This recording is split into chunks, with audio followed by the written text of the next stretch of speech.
नमस्कार दोस्तों, स्वागत है आपका आज के मुख्य समाचारों में। यहां पर आपको देखने को मिलेंगे आज की तमाम बड़ी खबरें मुख्य समाचार ब्रेकिंग न्यूज अपडेट्स के रूप में। चलिए दोस्तों, जान लेते हैं आज की पहली बड़ी खबर। आर्टिकल 370 हटने के बाद 91% घटी पत्थरबाजी की घटनाएं। 2015 से 19 के बीच 5063 मामले हुए। 2019 से अब तक सिर्फ 434। जी हाँ दोस्तों, जम्मू कश्मीर में आर्टिकल 370 हटने के बाद पत्थरबाजी की घटनाएं 91% कम हो गई है। 2015 से 2019 के दौरान ऐसी 5063 घटनाएं हुई थी, जबकि 2019 से 2023 तक महज 434 घटनाएं सामने आई है। वहीं दोस्तों, आतंकियों और उनके सहयोगियों की गिरफ्तारी में 5 गुना बढ़ोतरी हुई है। 2015 से 2019 के बीच 4 सालों में 427 आतंकी और उनके सहयोगी गिरफ्तार किए गए। वहीं 2019 से 2023 के बीच 2327 आतंकी गिरफ्तार किए गए हैं। दरअसल दोस्तों, जम्मू कश्मीर पुलिस ने आर्टिकल 370 हटने से पहले के और बाद के 4 सालों में हुई आपराधिक घटनाओं का डेटा जारी किया है। इनमें सामने आया है कि 2015 से 2019 के बीच 329 सुरक्षाकर्मियों ने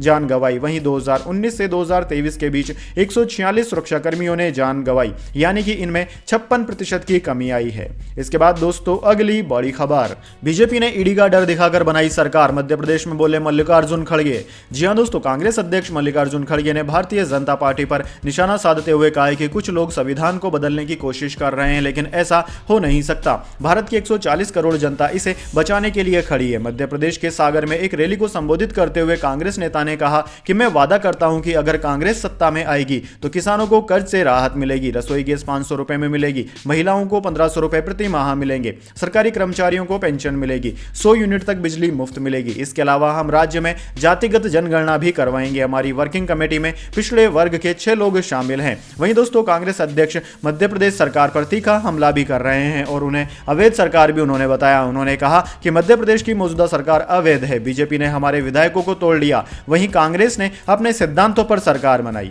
इसके बाद दोस्तों, अगली बड़ी खबर। मनीष सिसोदिया को एमएलए फंड से काम सैंक्शन करने की मिली मंजूरी। सीएम केजरीवाल बोले जेल में रहते हुए भी काम कर सकेंगे। जी हां दोस्तों, दिल्ली के पूर्व डिप्टी सीएम और आम आदमी पार्टी के सीनियर नेता मनीष सिसोदिया जेल में होने के बावजूद लगातार चर्चाओं में बने रहते हैं। जेल में रहते हुए पटपड़गंज से विधायक सिसोदिया ने कोर्ट से क्षेत्र के विकास और जनता की समस्याओं को हल करने के लिए विधायक नीति से फंड जारी करने की इजाजत मांगी थी। इस मामले पर सुनवाई करते हुए कोर्ट ने उनकी अर्जी स्वीकार कर ली है। इससे मनीष सिसोदिया को विधायक निधि से फंड जारी करने का रास्ता साफ हो गया है।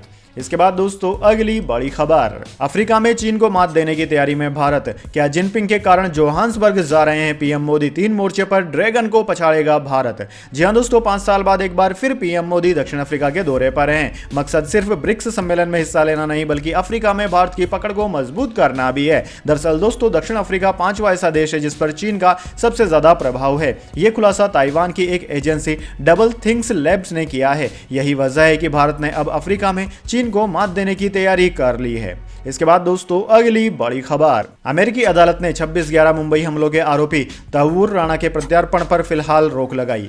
जी हां दोस्तों, अमेरिका की अदालत ने देश के राष्ट्रपति जो बाइडेन के प्रशासन की अपील खारिज करते हुए पाकिस्तानी मूल के कनाडाई व्यवसायी और 26/11 मुंबई हमलों के तहव्वुर राणा के भारत प्रत्यार्पण पर रोक लगाने का आदेश दिया है। राणा मुंबई में 2008 में हुए आतंकी हमलों में शामिल होने के मामले में भारत में मुकदमे का सामना कर रहा है। तहव्वुर राणा 62 साल का है। उसने कैलिफोर्निया के सेंट्रल डिस्ट्रिक्ट में अमेरिकी डिस्ट्रिक्ट कोर्ट के उस आदेश के खिलाफ 9th सर्किट कोर्ट में अपील की है, जिसमें बंदी प्रत्यक्षीकरण रिट याचिका को खारिज कर दिया गया था। सेंट्रल कैलिफोर्निया में अमेरिकी डिस्ट्रिक्ट कोर्ट के जिला न्यायाधीश डेल एस फिशर ने अपने हालिया आदेश में कहा कि राणा के प्रत्यार्पण पर रोक लगाने के अनुरोध वाले उसके एक पक्षीय आवेदन को मंजूरी दी जाती है। यानी कि दोस्तों, फिलहाल उसके प्रत्यार्पण पर रोक लगा दी गई है। इसके बाद दोस्तों, अगली बड़ी खबर। 4 राज्यों में किसानों का प्रदर्शन। पंजाब हरियाणा में बाढ़ के बाद मुआवजे की मांग। एमपी महाराष्ट्र में प्याज पर बड़े टैक्स का विरोध। जी हां दोस्तों, देश के 4 राज्यों पंजाब, हरियाणा, मध्य प्रदेश और महाराष्ट्र में बाढ़ के मुआवजे और प्याज पर बड़े टैक्स को लेकर किसान विरोध प्रदर्शन कर रहे हैं। सोमवार को विरोध के दौरान संगरूर में एक किसान की ट्रैक्टर से कुचल जाने के बाद मौत हो गई, जिससे प्रदर्शन और हिंसक हो गया। उत्तर भारत के 16 किसान संगठन मंगलवार को चंडीगढ़ के सेक्टर 17 स्थित परेड ग्राउंड में मोर्च निकालने की तैयारी में है। हालांकि दोस्तों, पुलिस ने उन्हें चंडीगढ़ में घुसने से रोकने की पूरी तैयारी करी है। उधर दोस्तों, महाराष्ट्र और मध्य प्रदेश में प्याज के बढ़े हुए टैक्स को लेकर किसान सड़क पर उतर आए हैं। रतलाम में विभिन्न किसान संगठनों ने मंडियों में नीलामी बंद करवाकर आंदोलन की शुरुआत कर दी। दरअसल दोस्तों, केंद्र सरकार ने 31 दिसंबर 2023 तक प्याज पर 40% एक्सपोर्ट ड्यूटी लगा दी है। इसके बाद दोस्तों, अगली बड़ी खबर। कांग्रेस ने एमपी चुनाव में चला बिहार वाला दाव, सरकार बनने पर जातिगत जनगणना कराने का कर दिया ऐलान। जी हां दोस्तों, कांग्रेस अध्यक्ष मल्लिकार्जुन खड़गे ने मध्य प्रदेश में बिहार वाला दाव चला है। उन्होंने ऐलान किया है कि एमपी में कांग्रेस की सरकार बनने के बाद जातिगत जनगणना कराई जाएगी। इससे पहले बिहार में नीतीश के नेतृत्व वाली महागठबंधन सरकार जातिगत जनगणना करा रही है। दोस्तों, मध्य प्रदेश में इस साल के अंत में विधानसभा चुनाव है। कांग्रेस पूरी दमखम से बीजेपी को सत्ता से बाहर का रास्ता दिखाने की कोशिश में जुट गई है। इसी क्रम में मल्लिकार्जुन खड़गे मंगलवार को एमपी के सागर में जनसभा करने पहुंचे। इस दौरान उनके साथ पूर्व सीएम कमलनाथ भी मौजूद रहे। इस दौरान खड़गे ने तमाम बड़े ऐलान किए। इसके बाद दोस्तों अगली बड़ी खबर, लक्षद्वीप के सांसद मोहम्मद फैजल को सुप्रीम कोर्ट से झटका, हत्या के प्रयास मामले में हाईकोर्ट के फैसले को किया निरस्त। जी हां दोस्तों, लक्षद्वीप के सांसद मोहम्मद फैजल को सुप्रीम कोर्ट से झटका लगा है। हत्या के प्रयास वाले केस में दोष पर रोक लगाने वाले केरल हाईकोर्ट के फैसले को सुप्रीम कोर्ट ने मंगलवार को निरस्त कर दिया। हाईकोर्ट के आदेश के बाद ही फैजल की लोकसभा सदस्यता बहाल हुई थी। हालांकि दोस्तों, सुप्रीम कोर्ट ने मोहम्मद फैजल को अंतरिम राहत देते हुए कहा है कि हाईकोर्ट नए सिरे से सुनवाई कर 6 हफ्ते में फैसला ले, तब तक पुराने फैसले के आधार पर फैजल को मिल रहे लाभ जारी रहेंगे। दोस्तों, मोहम्मद फैजल को हत्या के प्रयास वाले केस में निचली अदालत से 10 साल की सजा मिली थी, इसलिए उनको अयोग्य करार दिया गया था। लेकिन इस साल 25 जनवरी को हाईकोर्ट ने दोष स्थगित कर दिया था। इससे उनकी लोकसभा सदस्यता बहाल हो गई थी। इसके बाद दोस्तों अगली बड़ी खबर, अब स्थानीय भाषा में होंगे लोन एग्रीमेंट, बैंक को लेट पेमेंट पर पेनल्टी और लेट फीस की बोल्ड अक्षरों में देनी होगी जानकारी। जी हां दोस्तों, रिजर्व बैंक ने लोन को लेकर बैंकों को नए दिशा निर्देश जारी किए हैं। अगले साल 1 जनवरी से लागू होने वाले इन दिशा निर्देशों के मुताबिक हिंदी जैसी ग्राहक की अपनी भाषा में लोन एग्रीमेंट होगा। उनमें बैंकों को पेनल्टी और लेट फीस यानी कि विलंब शुल्क के नियम बोल्ड अक्षरों में यानी कि बड़े अक्षरों में देने होंगे। दोस्तों, आपकी जानकारी के लिए बता दें, ग्राहक की अपनी भाषा में लोन एग्रीमेंट करवाने की पूरी छूट रहेगी। ऐसा करते समय बैंक लेट पेमेंट पर पेनल्टी और विलंब शुल्क बोल्ड अक्षरों में लिखेंगे। हाउसिंग फाइनेंस कंपनियां लोन ले रहे ग्राहक को बताएगी कि लोन समय पर डिसबर्स न होने पर कितनी फीस वापस मिलेगी। यदि लोन फ्लोटिंग के से फिक्स पर ले जाना हो तो कितनी फीस लगेगी। समय से पहले पेमेंट को लेकर भी स्थिति स्पष्ट करनी होगी। यानी कि दोस्तों, अब जो टर्म्स एंड कंडीशंस में छोटे छोटे अक्षरों में जो कंडीशंस लिखी जाती थी वो सब की सब बड़े अक्षरों में लिखनी जरूरी हो गई है। इसके बाद दोस्तों अगली बड़ी खबर, लोकसभा इलेक्शन 2024, बसपा सुप्रीमो मायावती ने बुलाई अहम बैठक, 2024 पर फोकस, संगठन में हो सकते हैं बड़े बदलाव। जी हां दोस्तों, बहुजन समाजवादी पार्टी ने भी लोकसभा चुनाव को लेकर अपनी तैयारियां तेज कर दी हैं। दिल्ली के बाद अब बसपा सुप्रीमो मायावती प्रदेश पदाधिकारियों की 23 अगस्त को लखनऊ में बैठक करेंगी। इस बैठक में बसपा सुप्रीमो प्रदेश स्तर पर हो रही तैयारियों का रिव्यू लेंगी। 2024 को देखते हुए यह बैठक बेहद अहम मानी जा रही है। दोस्तों, बुधवार को लखनऊ में होने वाली बसपा की बैठक में पार्टी के national general secretary Satish Chandra Mishra, प्रदेश अध्यक्ष विश्वनाथ पाल, विधायक उमाशंकर सिंह, विधायक परिषद के सदस्य भीमराव अंबेडकर समेत बसपा के सभी पूर्व सांसद, पूर्व विधायक, मुख्य जिला इंचार्ज, जिला अध्यक्ष और बाम सेफ के पदाधिकारी शामिल होंगे। कल होने वाली इस बैठक में मायावती संगठन की समीक्षा करेगी, जिसमें संगठन का विस्तार, बूथों का गठन और साथ ही साथ कैडर कैंप की तैयारियों पर भी चर्चा है। इसके बाद दोस्तों अगली बड़ी खबर, हिमाचल के 5 जिलों में बाढ़ की चेतावनी, आईएमडी दिल्ली ने जारी किया अलर्ट, शिमला में झमाझम बारिश, अगले 96 घंटे सतर्कता बरतने की सलाह। जी हां दोस्तों, हिमाचल प्रदेश में भीषण तबाही मचा चुका मानसून फिर सक्रिय हो गया है। प्रदेश के अधिकांश भागों में सुबह से ही बारिश हो रही है। शिमला में भी काफी देर से हैवी रेनफॉल हो रहा है। मौसम विज्ञान केंद्र शिमला ने अगले 96 घंटों के लिए पहाड़ों पर तेज बारिश होने की चेतावनी दी है। आईएमडी यानी कि इंडियन मेट्रोलॉजी डिपार्टमेंट दिल्ली ने चंपा, शिमला, कांकड़, कुल्लू, मंडी और सिरमौर जिले में सुबह 5:30 बजे तक फ्लैश फ्लड का अलर्ट जारी किया है। इसे देखते हुए लोगों को उफनते नदी नालों और लैंडस्लाइड्स प्रभावित क्षेत्रों में नहीं जाने की एडवाइजरी दी गई है। दोस्तों, मौसम विभाग की माने तो 25 अगस्त तक चंपा, कांकड़ा, शिमला, कुल्लू, मंडी, बिलासपुर, ऊना, हमीरपुर, सोलन और सिरमौर जिले के कुछ स्थानों पर अत्यधिक बारिश होने और बादल फटने जैसी घटनाएं हो सकती है। मौसम विभाग के पूर्वानुमान ने उन लोगों की चिंता बढ़ा दी है जिनके घरों में दरारें पड़ चुकी है। घरों के आगे और पीछे की सुरक्षा दीवारों में दरारें पड़ चुकी है। इसके बाद दोस्तों अगली बड़ी खबर, चंद्रयान 3 का मजाक उड़ाने पर प्रकाश राज के खिलाफ एफआईआर, कर्नाटक में हिंदू संगठन ने दर्ज कराई शिकायत। एक्टर बोले नफरत को नफरत ही देखेगी। जी हां दोस्तों, एक्टर प्रकाश राज ने हाल ही में चंद्रयान 3 मिशन का मजाक उड़ाते हुए सोशल मीडिया पर एक पोस्ट शेयर की थी। अब इस मामले में उनके ऊपर कर्नाटक के बंगलकोट जिले के पुलिस स्टेशन में एफआईआर दर्ज हो गई है। प्रकाश के खिलाफ यह एफआईआर हिंदू संगठन के लीडर्स ने दर्ज करवाई है। संगठन के कार्यकर्ताओं ने प्रकाश के खिलाफ उचित एक्शन की मांग की है। मैट टर्नर एक्टर ने रविवार को माइक्रो ब्लॉगिंग साइट एक्स पर एक फोटो शेयर किया था। इस कैरिकेचर में एक आदमी लुंगी और शर्ट पहने चाय डाल रहा था। इसे शेयर करते हुए प्रकाश राज ने लिखा था कि चंद्रयान से पहला फोटो सामने आ गया है।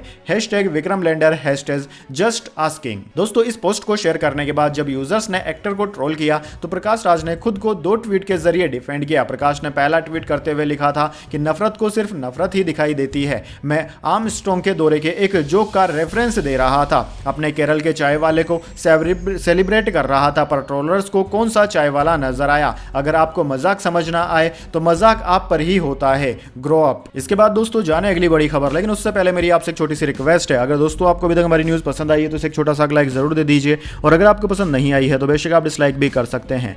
लेकिन दोस्तों लाइक और डिसलाइक जरूर कीजिए, क्योंकि दोस्तों यही हमारी मेहनत का फल होता है और इसी से हमें पता चलता है कि आपको हमारी वीडियोस पसंद आ रही है या नहीं। तो चलिए दोस्तों जान लेते हैं आज की अगली बड़ी खबर।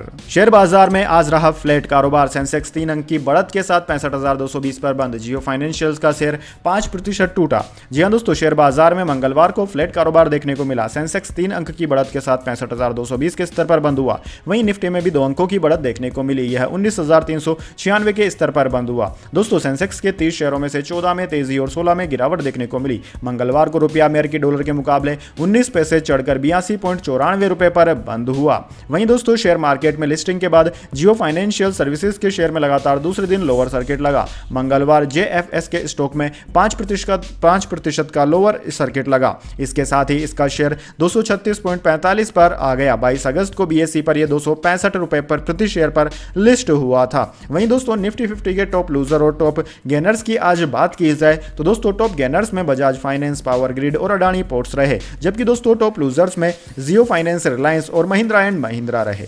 इसके बाद दोस्तों अगली बड़ी खबर, करण जौहर ने की गदर 2 की तारीफ। ओटीटी के बढ़ते चलन पर भी की बात। बोले ओटीटी पर स्टार पावर नहीं सिर्फ स्क्रिप्ट चलती है। जी हां दोस्तों, हाल ही में करण जौहर ने सनी देओल की फिल्म गदर 2 की सक्सेस पर खुशी जाहिर की। गदर 2 अब तक देश में 388 करोड़ का कलेक्शन कर चुकी है। मुंबई में एक्सप्रेस अड्डा इवेंट में शामिल हुए करण जौहर ने बातचीत के दौरान ओटीटी प्लेटफॉर्म्स के बढ़ते चलन और थिएटर्स पर इसके असर पर भी बात की। उन्होंने यह भी कहा कि ओटीटी पर किसी भी स्टार की फेस वैल्यू की बजाय अब सिर्फ कंटेंट ही चलता है। सिंगल स्क्रीन थिएटर्स में गदर 2 के साथ हुई लोगों की वापसी पर करण जौहर ने कहा कि गदर ने 2001 में भी कमाल किया था और अब एक बार फिर 2023 में भी गदर 2 ने सबके होश उड़ा दिए हैं। सिंगल स्क्रीन थिएटर्स में भी लोग फिल्म देखने आ रहे हैं। गदर 2 ने इनमें जान डाल दी है। उन्होंने कहा कि कोविड महामारी के दौरान सिनेमा और थिएटर्स एक बुरे दौर से गुजर रहे थे, लेकिन उन्हें पूरा यकीन था कि ऑडियंस थिएटर की तरफ वापसी जरूर करेगी। इसके बाद दोस्तों अगली बड़ी खबर, ममता बनर्जी का केंद्र पर बड़ा हमला। बिना किसी वजह के हमारे लोगों को एजेंसियां बना रही है निशाना।